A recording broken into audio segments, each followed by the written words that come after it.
Hello friends, ഇന്നത്തെ എപ്പിസോഡിൽ ശ്യാമയും അഖിലും ആദിത്യനെ കൂട്ടിക്കൊണ്ടു പോകാനായി അരികിലേക്ക് എത്തിയതും ആദിയോട് പലതും പറഞ്ഞ് മനസ്സിലാക്കാനായി ശ്രമിക്കുന്നു. ആദി താൻ വരില്ല എന്നും തനിക്ക് അവിടെ ആരുമില്ലെന്നും തനിക്ക് തന്നെ ആർക്കും വേണ്ടാത്തത് കൊണ്ട് തനിക്കും ആരെയും വേണ്ട എന്നുള്ള നിലപാടിൽ തന്നെ ആദി ഉറച്ചു നിൽക്കുന്നു. അവസാനം ശ്യാമ ആദിയോട് പറഞ്ഞു, ആദിയേട്ടാ, ആദിയേട്ടനെ വേണ്ടെന്ന് ആരാ പറഞ്ഞത്? ഇത് മറ്റാരോ ചെയ്ത പ്രവൃത്തിയാണ്, അത് തീർച്ചയാണ്. ഇന്നല്ലെങ്കിൽ നാളെ അതിന്റെ സത്യം നമ്മൾ കണ്ടെത്തും.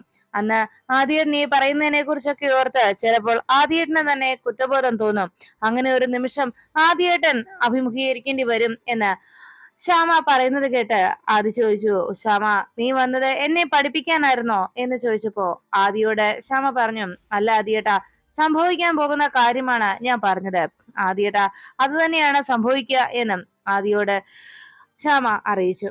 അവസാനം ആദി പറഞ്ഞു, എനിക്ക് ഒന്നും കേൾക്കണ്ട, നിങ്ങൾ പൊയ്ക്കോ എന്ന് പറയുമ്പോ ശ്യാമ പറഞ്ഞു, ആദ്യേട്ടനൊന്ന് ഓർത്തു നോക്ക്. അമൃതേടത്തേക്ക് ആദ്യേട്ടനില്ലാതെ ജീവിക്കാൻ കഴിയുമോ? ആദ്യേട്ടനൊന്ന് ആലോചിച്ച് നോക്കിക്കേ. എന്നിട്ട് ആദ്യേട്ടൻ തന്നെ പറ, പറ്റുമോ അമൃതേടത്തേക്ക് ആദ്യേട്ടനില്ലാതെ ജീവിക്കാൻ എന്ന ശ്യാമയുടെ ചോദ്യം കേട്ട് ആദ്യാകെ വിഷമത്തിലായി. ഉടനെ ശ്യാമ പറഞ്ഞു, ആദ്യേട്ടന്റെ അനുജത്തിയല്ലേ ഞാൻ, എന്റെ ഏട്ടനെ ഞാൻ വിളിക്കുന്നത്. എന്തായാലും ഏട്ടൻ തിരിച്ചു വന്നേ പറ്റൂ, ഏട്ടാ വാ എന്ന് പറഞ്ഞ് ശ്യാമ വീണ്ടും വീണ്ടും ആദിയോട് തിരിച്ച് ആനന്ദ നിലയത്തിലേക്ക് വരാൻ ആവശ്യപ്പെടുമ്പോ ശ്യാമയോടുള്ള ആദിയോടുള്ള ശ്യാമയുടെ ചോദ്യം കേട്ട് ആദി അല്പനേരത്തേക്ക് വിഷമത്തോടെ നിന്നു. ശ്യാമ പറഞ്ഞു, ആദിയേട്ടാ, ഞാൻ എന്റെ സ്വന്തം ഏട്ടനെയാ വിളിക്കുന്നത്. തിരിച്ചു വാ ആദിയേട്ടാ. ഇപ്പൊ തന്നെ കണ്ടില്ലേ, നേരം വല്ലാതെ ഇരുട്ടി തുടങ്ങി. ഇവിടെ എല്ലാം ആകെ തണുപ്പും വീണു തുടങ്ങി. ഈ രാത്രിയിൽ എന്റെ ഏട്ടൻ എന്റെ കൂടെ വരുമെന്നുള്ള വിശ്വാസത്തിലാ ഞാനിപ്പോ ഇവിടെ വന്നത്, ആദിയേട്ടനെ വിളിച്ചുകൊണ്ട് പോകാനായിട്ട്. എനിക്ക് അധിക നേരം ഈ തണുപ്പ് സഹിച്ചു നിൽക്കാൻ കഴിയില്ല. ഞങ്ങൾക്ക് എല്ലാവർക്കും ആദിയേട്ടൻ കൂടെ വേണം. ഞങ്ങളുടെ എല്ലാവരുടെയും പ്രിയപ്പെട്ട ഏട്ടനല്ലേ ആദിയേട്ടൻ. അതുകൊണ്ട് തീർച്ചയായിട്ടും ആദിയേട്ടൻ വന്നേ പറ്റൂ. വാ ആദിയേട്ടാ, ഞങ്ങളുടെ കൂടെ വരണം, പ്ലീസ്, ഞാനല്ലേ പറയുന്നത് എന്നൊക്കെ ശ്യാമ വീണ്ടും വീണ്ടും ആദിയോട് അപേക്ഷിക്കുന്നത് പോലെ പറഞ്ഞു. ആദിയേട്ടന് ഈ അനുജത്തിയോട് അല്പമെങ്കിലും സ്നേഹം ഉണ്ടെങ്കിൽ ഇപ്പോ ആദിയേട്ടൻ എന്റെ കൂടെ വരും, അത് തീർച്ച എന്ന് പറഞ്ഞപ്പോ ശ്യാമ ആകെ വിഷമത്തോടെ ആദിയോട് ചോദിക്കുന്നത് കേട്ട് ആദി ശ്യാമയെ ചേർത്ത് പിടിച്ചിട്ട് പറഞ്ഞു, ശരി വാ എന്ന് പറഞ്ഞ് ആദി വേഗം കാറിലേക്ക് കയറി. ആദി കാറിൽ കയറാൻ ഒരുങ്ങിയതും ശ്യാമ പിന്നാലെ വന്ന് വിളിച്ചു, ഏട്ടൻ വരില്ലേ എന്ന് ചോദിച്ചതും ശരി ഞാൻ വന്നേക്കാം എന്ന് പറഞ്ഞ് ആദി ശ്യാമയോട് പൊയ്ക്കോളാനായി അറിയിച്ചു. അങ്ങനെ ആദി കാറിലേക്ക് കയറുകയും ശ്യാമയും അഖിലും വേഗം കാറിൽ ചെന്ന് കയറി അവരും കാർ എടുത്ത് പിന്നാലെ പോകുന്നു. അങ്ങനെ ആദി തിരിച്ച് വീട്ടിലേക്ക് വന്നതിന് ശേഷം ആദിയും അവിടേക്ക് മടങ്ങിയെത്തിയതിന്റെ സന്തോഷത്തിൽ അഖിലും ശ്യാമയും ആ കാറിൽ പിന്നാലെ വരുമ്പോ അമൃതയെടുത്തി വണ്ടി വന്ന് നിൽക്കുന്ന ശബ്ദം കേട്ടതോടെ വേഗം വാതിക്കലേക്ക് ഓടിയെത്തി. ആദിയേട്ടൻ എന്ന് പറഞ്ഞുകൊണ്ട് വാതിക്കലേക്ക് അമൃതയെടുത്തി ഓടി വരുന്നു.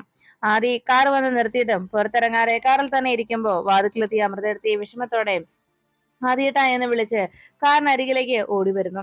ആദി ഡോറ് തുറന്ന് പുറത്തേക്ക് ഇറങ്ങുമ്പോ അമൃതയെടുത്തി അരികിൽ വന്ന് ആദിയേട്ടാ എന്ന് വിളിച്ച്, എവിടായിരുന്നു ആദിയേട്ടാ? ഞാൻ ആദിയേട്ടനെ കാണാതെ എന്ത് വിഷമിച്ചു. ഞാൻ എത്ര തവണയെ വിളിച്ചത്, ആദിയേട്ടൻ എന്താ ഫോൺ എടുക്കാതിരുന്നത് എന്നെല്ലാം അമൃതയെടുത്തി ആദിയേട്ടനോട് ചോദിക്കുമ്പോ ആദി മറുപടി ഒന്നും പറയാതെ ഒന്ന് ചിരിക്കുക മാത്രം, പുച്ഛിച്ച് ഒരു ചിരി മാത്രം കാട്ടി അവിടെ നിന്ന് പോകുന്നു.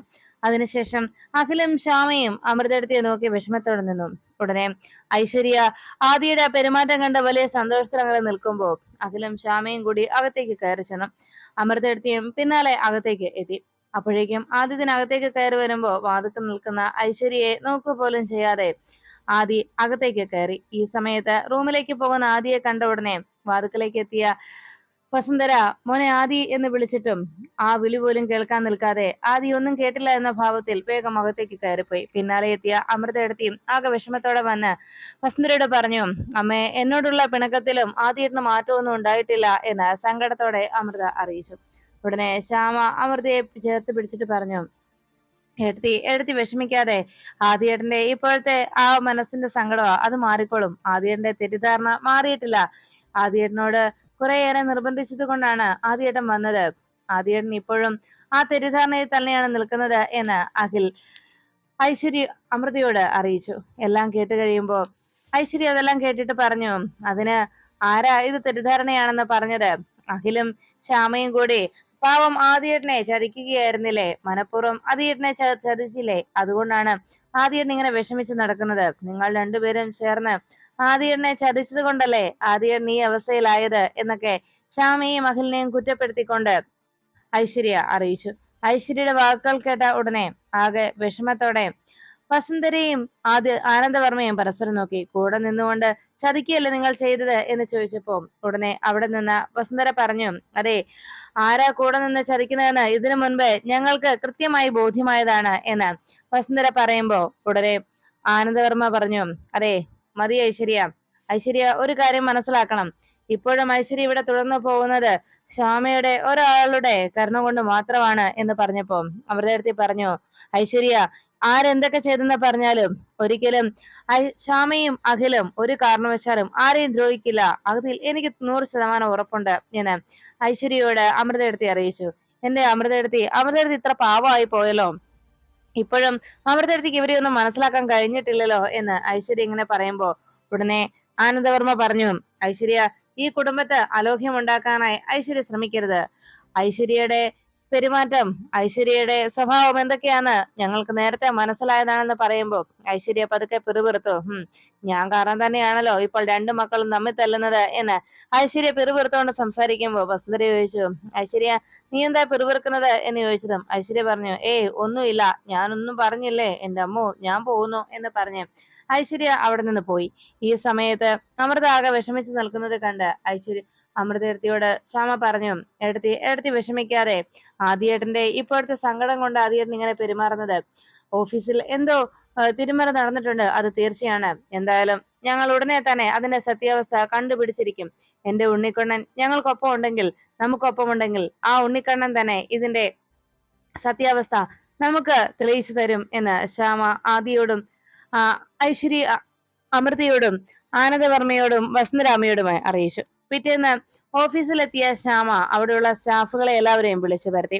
അഖിലും ശ്യാമയും എല്ലാവരോടുമായി പറഞ്ഞു, ഇവിടെ എന്തോ തിരിമറി നടത്തിയിട്ടുണ്ട്. നിങ്ങൾ ആരോ ഒരാൾ അഖിൽ സാറിന്റെ ലാപ്ടോപ്പ് യൂസ് ചെയ്തു. നിങ്ങൾ ഞാനില്ലാത്ത തക്കം നോക്കി എന്റെ ലാപ്ടോപ്പ് യൂസ് ചെയ്ത് അതിൽ നിന്നാണ് മെയിൽ അയച്ചിരിക്കുന്നത്. അത് നിങ്ങൾ ആരാ ചെയ്തതെന്ന് ഇപ്പൊ പറയുന്നതാണ് നിങ്ങൾക്ക് നല്ലത് എന്ന് അഖിലും ശ്യാമയും ഏവരെയും അവിടെ നിർത്തി താക്കീത് ചെയ്യുന്നവണ്ണം പറയുന്നു. പക്ഷെ അവിടുത്തെ സ്റ്റാഫുകൾ എല്ലാവരും പരസ്പരം മുഖത്തോട് മുഖം നോക്കി അവർ ചെയ്തിട്ടില്ല എന്നുള്ള ഭാവത്തിൽ അങ്ങ് നിൽക്കുമ്പോൾ വീണ്ടും ശ്യാമ പറഞ്ഞു, സത്യം നിങ്ങൾക്ക് പറയുന്നതാണ് നല്ലത്. ഇപ്പോ സത്യം നിങ്ങൾ തുറന്നു പറഞ്ഞാൽ പിന്നെ ഇതിൻ്റെതായ പണിഷ്മെന്റോ കാര്യങ്ങളോ ഒന്നും പിന്നീട് ഉണ്ടാവുകയില്ല. ഇതിൽ ആരാ ചെയ്തതെന്ന് ഇപ്പൊ തന്നെ പറയണം. അത് നിർബന്ധമാണ്. അത് തെളിയിച്ചിട്ടേ ഞങ്ങൾ മറ്റെന്തും ചെയ്യൂ എന്ന് പറഞ്ഞ് ശ്യാമയും അഖിലും അങ്ങനെ നിൽക്കുമ്പോ അപ്പുറത്ത് മാറി നിൽക്കുന്ന ജൂലി മാത്രം ആകെ ടെൻഷനോടെ നിൽക്കുന്നത് ശ്യാമ ശ്രദ്ധിച്ചു. ബാക്കിയുള്ളവരെല്ലാവരും അവർ നിരപരാധികളാണെന്നും അവർക്ക് ഇതിലൊന്നും അറിയില്ല എന്നുള്ള ഭാവത്തിൽ തന്നെ അവർ നിന്നു. അപ്പോഴേക്കും ജൂലിയുടെ മുഖത്ത് കാണുന്ന പരിഭ്രമവും ആശങ്കയും ഭയവുമൊക്കെ ശ്യാമ കൃത്യമായി നോട്ട് ചെയ്യുന്നു. ശ്യാമയ്ക്ക് അവളുടെ ആകെയുള്ള ചേഷ്ടകളിൽ, ആ അപ്പിയറൻസിൽ കൃത്യമായി അതിന് പിന്നിൽ ജൂലി തന്നെയാ പ്രവർത്തിച്ചതെന്ന് ശ്യാമ തിരിച്ചറിയുന്നു. ഉടനെ അഖിൽ പറഞ്ഞു, അതെ, നിങ്ങൾ ആരാ ചെയ്തെന്ന് വെച്ചാൽ നിങ്ങൾ കൃത്യമായി തന്നെ സത്യം പറയുന്നതാണ് നല്ലത്. ഇല്ലെങ്കിൽ നിങ്ങളെ പോലീസ് വന്ന് ചോദ്യം ചെയ്യും. പിന്നെ പോലീസിനെ കൊണ്ട് നിങ്ങൾ സത്യം പറയിക്കുകയും ചെയ്യും. അതിനെന്താ ചെയ്യേണ്ടതെന്ന് ഞങ്ങൾക്ക് വ്യക്തമായിട്ട് അറിയാം എന്ന് അഖിൽ എല്ലാവരോടുമായി അറിയിച്ചു. എല്ലാം കേട്ടതിന് ശേഷം ആരും സത്യം തുറന്നു പറയാൻ തയ്യാറാകാതെ നിൽക്കുമ്പോ ജൂലി മാത്രം വല്ലാതെ പരിഭ്രമിക്കുകയും മറ്റുള്ളവരെയൊക്കെ നോക്കുകയും ഭയത്തോടെ അഖിലിനെയും ശ്യാമയും ഒക്കെ നോക്കുന്നത് ശ്യാമ ശ്രദ്ധിച്ചു. ഉടനെ അഖിൽ പറഞ്ഞു, അതെ, ഇനിയും നിങ്ങൾക്ക് ആർക്ക് വേണമെങ്കിലും നിങ്ങൾ ചെയ്ത തെറ്റ് എന്താന്നാൽ അത് തുറന്നു പറയാം. ഇനി ഒരു ചാൻസ് കൂടി തരാം. അല്ലാതെ ഇനി വേറെ ആരും ഇത് മറച്ചു വെച്ച് ഇവിടുന്ന് രക്ഷപ്പെടാമെന്ന് കരുതണ്ട എന്ന് ശ്യാമ വീണ്ടും വീണ്ടും ആവർത്തിച്ച് പറയുമ്പോൾ മറ്റുള്ളവരാരും ഈ ഒരു കുറ്റകൃത്യം ചെയ്തിട്ടില്ല എന്ന് ശ്യാമയ്ക്ക് മനസ്സിലാക്കാൻ കഴിഞ്ഞു. ജൂലി മാത്രം ആകെ ടെൻഷൻ അടിച്ചങ്ങനെ നിൽക്കുമ്പോൾ അവസാനം ശ്യാമ മറ്റുള്ള എല്ലാവരോടുമായി പറഞ്ഞു, അതെ, ഇനി നിങ്ങൾ എല്ലാവരും നിങ്ങളുടെ ജോലികൾ തുടർന്നോളൂ എന്ന് ശ്യാമ അറിയിച്ചു. ഉടനെ അവർ ചോദിച്ചു, അല്ല മേഡം, ഇപ്പൊ തന്നെ ഇതിന്റെ കുറ്റവാളിയെ കണ്ടെത്തുമെന്നല്ലേ മേഡം പറഞ്ഞത്, എന്നിട്ടേ ജോലിയുള്ളെന്നല്ലേ പറഞ്ഞത് എന്ന് ചോദിച്ചപ്പോ ഉടനെ ശ്യാമ പറഞ്ഞു, അതെ, നിങ്ങളുടെ ജോലി തുടർന്നോളൂ, കുഴപ്പമില്ല. കുറ്റവാളി ആരാണെന്ന് കണ്ടെത്തി കഴിഞ്ഞു, ഞങ്ങൾക്ക് മനസ്സിലായി എന്ന് ശ്യാമ അറിയിച്ചു. അപ്പോഴേക്കും അവിടെ നിന്ന് ജൂലി മാത്രം എന്ത് ചെയ്യണമെന്നറിയാതെ ആകെ അങ്ങനെ പതിച്ചു നിൽക്കുമ്പോ ശ്യാമ ജൂലിയെ ഒന്ന് ഉറ്റുനോക്കി. ശ്യാമയുടെ നോട്ടം കണ്ട് ജൂലി വല്ലാതെ പതറി. അവസാനം ഇനിയും ശ്യാമയുടെ മുന്നിൽ നിന്നാൽ താൻ കുഴപ്പത്തിലാവുന്ന മനസ്സിലായതോടെ ജൂലി ഒന്നും മിണ്ടാതെ വേഗം അവിടെ നിന്ന് പുറത്തേക്ക് ഇറങ്ങി. ഈ സമയത്ത് ജൂലി അവിടുന്ന് പോകാൻ തുടങ്ങുന്നത് കണ്ട് ശ്യാമ വിളിച്ചു, ജൂലി, പിന്തിരിഞ്ഞു നോക്കിയ ജൂലി എന്താ മേഡം എന്ന് ഒന്നും അറിയാത്ത പോലെ ചോദിച്ചതും ശ്യാമ പറഞ്ഞു, അതെ ജൂലി എന്റെ ക്യാബിന് വരെ വന്നേ എന്ന് ചോദിച്ചു. എന്താ മേഡം എന്ന് ചോദിച്ചപ്പം ശ്യാമ പറഞ്ഞു, അങ്ങോട്ട് വാ പറയാം എന്ന് പറഞ്ഞു ശ്യാമ അഖിലിനെ വിളിച്ചുകൊണ്ട് ജൂലിയോട് അവിടേക്ക് വരാനായി അറിയിച്ചു. അഖിൽ അവിടേക്ക് വന്നതും ശ്യാമ പറഞ്ഞു, അഖിൽ സാർ, ജൂലിയാണ് ഇത് ചെയ്തെന്നാണ് എന്റെ വിശ്വാസം. ജൂലിയുടെ മുഖത്ത് നിന്ന് എനിക്കത് വായിച്ചെടുക്കാൻ കഴിഞ്ഞിട്ടുണ്ട്. എന്തായാലും ജൂലിയെ കൊണ്ട് തന്നെ അതിന്റെ സത്യാവസ്ഥ പറയിക്കണം എന്ന് പറഞ്ഞങ്ങനെ രണ്ടുപേരും അതിനെക്കുറിച്ച് സംസാരിച്ചു നിൽക്കുമ്പോൾ ജൂലി ക്യാബിനിലേക്ക് എത്തി. ജൂലിയെ കണ്ടത് ഇരുവരും അകത്തേക്ക് കയറി വരാനായി അറിയിച്ചു. ജൂലി അകത്തേക്ക് വന്നതോടെ ശ്യാമ ചോദിച്ചു, ജൂലി നീ എന്തിനാണ് ആ പ്രവൃത്തി ചെയ്തത്? അഖിൽ സാറിന്റെ ലാപ്ടോപ്പിൽ നിന്ന് എന്തിനാണ് നീ ആ ഓർഡർ ക്യാൻസൽ ചെയ്തുകൊണ്ട് മെയിൽ അയച്ചത്? സത്യം പറഞ്ഞു എന്ന് പറഞ്ഞതും ജൂലി പറഞ്ഞു, മേഡം ഞാൻ എന്ന് പറഞ്ഞതും ജൂലി സമയം പോകുന്നു, നീ സത്യം പറഞ്ഞു, അതാ നിനക്ക് നല്ലത്. ആര് പറഞ്ഞിട്ട് എന്തിനു നീ അത് ചെയ്തു? അത്രമാത്രം എനിക്ക് അറിഞ്ഞാൽ മതി എന്ന് പറഞ്ഞതും ജൂലി പറഞ്ഞു, അയ്യോ മേഡം ഞാൻ എന്നെല്ലാം ആശങ്കയോടെ പറഞ്ഞുകൊണ്ട് ജൂലി പെട്ടെന്ന് പറഞ്ഞു, മേഡം അന്ന് സംഭവിച്ച കാര്യങ്ങൾ എന്തൊക്കെയാണെന്ന് വ്യക്തമായി ശ്യാമയുടെ മുന്നിൽ ജൂലി വെളിപ്പെടുത്തി. താൻ ചെയ്ത പ്രവൃത്തി പറഞ്ഞു കഴിയുമ്പോഴേക്കും ശ്യാമ ചോദിച്ചു, ആർക്കു വേണ്ടി നിങ്ങൾ ചെയ്തത് എന്ന് ചോദിച്ചതും ജൂലി പെട്ടെന്ന് പറഞ്ഞു, ആർക്കും വേണ്ടിയല്ല, ഞാൻ ഞാൻ തനിയെ ചെയ്തതാണ്, എനിക്കൊരു അബദ്ധം പറ്റിയതാണ്, അത്രേ ഉള്ളൂ എന്ന് പറഞ്ഞപ്പോ അഖിൽ പറഞ്ഞു, ഓഹോ അബദ്ധം പറ്റിയതാണല്ലേ? ജൂലി ഇതെന്തിനാ ആർക്കു വേണ്ടി ചെയ്തു എന്ന് ജൂലി വെളിപ്പെടുത്തുന്നതാണ് നല്ലത്, അല്ലെങ്കിൽ ജൂലി കൃത്യമായി തന്നെ പോലീസിന് മുന്നിൽ അത് പറയേണ്ടി വരും എന്ന് പറഞ്ഞ് അഖിലും ശ്യാമയും ജൂലിയെ താക്കീത് ചെയ്തു.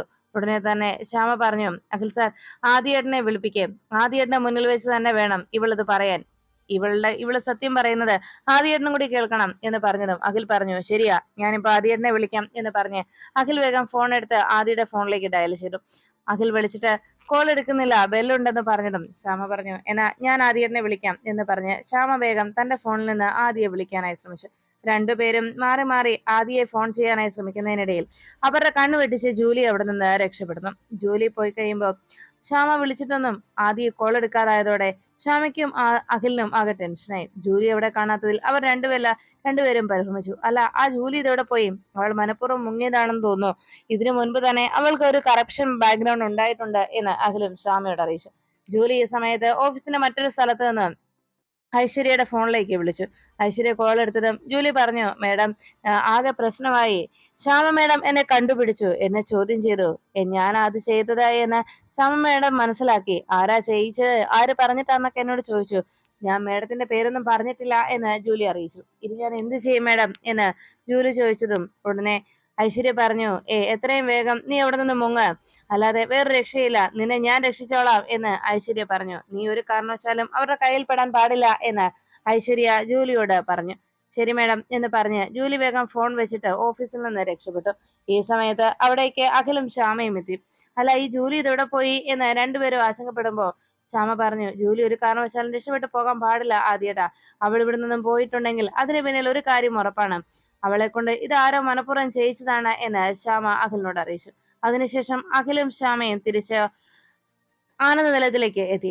ശ്യാമ അമൃതയുടെ മുന്നിലെത്തി കാര്യങ്ങളൊക്കെ അറിയിച്ചു. ശ്യാമയെ പറഞ്ഞെല്ലാം കേട്ടതിന് ശേഷം അമൃത പറഞ്ഞു, ഏട്ടത്തി, ജൂലി അവൾ രക്ഷപ്പെട്ടു പോയി, അവളെ ഞാൻ ഈ ലോകത്ത് എവിടെ ഉണ്ടെങ്കിലും അവളെ ഞാൻ കണ്ടുപിടിക്കുകയും ഒരു കാരണവശാലും അവൾ രക്ഷപ്പെടില്ല, അവളെ കൊണ്ട് ആദ്യയുടെ മുന്നിൽ ഞാൻ സത്യം പറയിപ്പിക്കുമെന്ന് ശ്യാമ പറയുമ്പോൾ അമൃതത്തി പറഞ്ഞു, സാരമില്ല, എന്തായാലും സത്യം കണ്ടെത്താൻ കഴിഞ്ഞല്ലോ ശ്യാമയെ. ഇന്നത്തെ ദിവസം മുഴുവൻ ഈ സത്യം കണ്ടെത്താനുള്ള ഓട്ടത്തിലല്ലായിരുന്നോ? നീ ഒന്നും കഴിച്ചിട്ടില്ലല്ലോ, എഴുന്നേറ്റ് വന്നേ എന്ന് അമൃതത്തി വിളിച്ചതും ശ്യാമ പറഞ്ഞു, കുഴപ്പമില്ല ഏട്ടത്തി, എനിക്ക് ഇപ്പൊ വിശക്കുന്നില്ല എന്ന് പറഞ്ഞപ്പോ അമൃത പറഞ്ഞു, അത് പറഞ്ഞേ പറ്റില്ല, ഇത്രയും നേരമായില്ലേ, എഴുന്നേറ്റ് വാ എന്ന് പറഞ്ഞ് ശ്യാമയെ നിർബന്ധപൂർവ്വം വിളിച്ചുകൊണ്ട് അമൃതത്തി ഭക്ഷണം കഴിക്കാനായി കൂട്ടിക്കൊണ്ടു പോന്നു. ഈ കാഴ്ച കണ്ട ഐശ്വര്യ ആകെ കുശുമ്പോടെ ആലോചിച്ചു, ഇത്രയൊക്കെ സംഭവിച്ചിട്ടും ഈ അമൃതത്തിക്ക് എന്താ ഇപ്പോഴും രണ്ടുപേരെയും ശർക്കരയും അടയും പോലെ തന്നെയാണല്ലോ എന്നെല്ലാം ആലോചിച്ച് വിഷമത്തോടെ അങ്ങനെ ഐശ്വര്യ നിൽക്കുമ്പോ അസൂയയും കുശുമ്പും ഒക്കെ മനസ്സിൽ നിറച്ച് ഐശ്വര്യ അങ്ങനെ നോക്കി നിൽക്കുമ്പോൾ അമൃത എടുത്ത് ശ്യാമയെ കൂട്ടിക്കൊണ്ട് ഡൈനിങ് ടേബിളിനരികിലേക്ക് എത്തി. ശ്യാമ, ഇവിടെ ഇരിക്കെ, ഞാൻ എന്തെങ്കിലും എടുത്തോണ്ട് വരാം എന്ന് പറഞ്ഞ് അമൃതത്തെ അകത്തേക്ക് പോകാൻ ഒരുങ്ങുമ്പോഴേക്കും വസന്തരാമ ചൂട് പാലുമായി അവിടേക്ക് എത്തി. വസന്തരാമ വന്ന കണ്ട ഉടനെ അമൃതയെടുത്തി അമ്മയെന്ന് വിളിച്ചതും, ദാ ഇവള് ഇന്നത്തെ ദിവസം മുഴുവൻ ഒന്നും കഴിക്കാൻ നടക്കുകയല്ലേ, ദാ ഈ ചൂട് പാല് കുടിച്ചേ എന്ന് പറഞ്ഞ് ശ്യാമയ്ക്ക് നേരെ ആ ഒരു ഗ്ലാസ് പാലെടുത്ത് വസന്തരാമ നീടുന്നു. ശ്യാമ അവർ ഇരുവരുടെയും നിർബന്ധപ്രകാരം ആ ഗ്ലാസ്സിൽ പാല് വാങ്ങിച്ച് കുടിച്ചു. അപ്പോഴേക്കും ഐശ്വര്യ അതെല്ലാം നോക്കി അങ്ങനെ അസൂയയോടെ നോക്കി നിൽക്കുമ്പോൾ ഐശ്വര്യയുടെ പിന്നാലെ ഐശ്വര്യയുടെ അമ്മ സുരഭിയും എത്തി. സുരഭി മേനോനും ഐശ്വര്യയും കൂടി ആ കാഴ്ച കണ്ട് കുശുമ്പോടെ ഇങ്ങനെ നോക്കി നിൽക്കുമ്പോ സുരഭി പറഞ്ഞു, മോളെ നീ വിഷമിക്കാതെ, ഈ സന്തോഷമൊക്കെ നമുക്കങ്ങ് ഇല്ലാതാക്കാവല്ലോ എന്ന് സുരഭി ഐശ്വര്യയോട് അറിയിച്ചു. മോള് വന്നേ എന്ന് പറഞ്ഞ് ഐശ്വര്യം വിളിച്ചുകൊണ്ട് അവിടെ ഡൈനിങ് ടേബിളിന് അരികിലേക്ക് എത്തി. ഉടനെ തന്നെ ആഹാ അമ്മേ, എനിക്ക് വല്ലാതെ വിശക്കുന്നുണ്ട് എന്ന് ഐശ്വര്യ വസുന്ധരാമയോട് അറിയിച്ചു. അത് കേട്ടതും വസുന്ധര പറഞ്ഞു, അതിനെന്താ, പാല് തരാവല്ലോ, പാലിരിപ്പുണ്ട്. അത് കേട്ട ഉടനെ തന്നെ സുരഭി ചോദിച്ചു, അല്ല ഇത് വെറും പാലാണോ എന്ന് ചോദിച്ചപ്പോ വസുന്ധരാമ്മ പറഞ്ഞു, അല്ല ഇത് കാച്ചിയതാണല്ലോ. അപ്പോഴേക്കും വസുന്ധര ചോദിച്ചു, ആ സുരഭി ചോദിച്ചു, അതല്ല ഞാൻ ചോദിച്ചത്, അതിലൊന്നും ഇട്ടിട്ടില്ലേ എന്നാ ചോദിച്ചത്.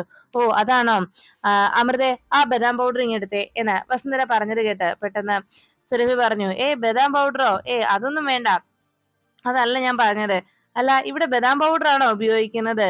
അല്ല ഇവിടെ കുങ്കുമപ്പൂ ഒന്നുമില്ലേ പാലിനകത്ത് മിക്സ് ചെയ്യാനായിട്ട് എന്ന് സുരഭി അന്വേഷിച്ചു. കുങ്കുമപ്പൂവോ എന്ന അതിശയത്തോടെ വസുന്ധരാമ ചോദിക്കുന്നത് കേട്ട് സുരഭി പറഞ്ഞു, അതെ കുങ്കുമപ്പൂവ്. അതെ, ഞങ്ങളുടെ വീട്ടിലൊക്കെ കുങ്കുമപ്പൂവാണ് പാലിനകത്ത് കലക്കി കൊടുക്കാറുള്ളത്. എന്ത് ടേസ്റ്റാ! അത് മാത്രമല്ല കുഞ്ഞുങ്ങൾക്കും നല്ല നിറവും വരും കുങ്കുമപ്പൂവ് കഴിച്ചാൽ.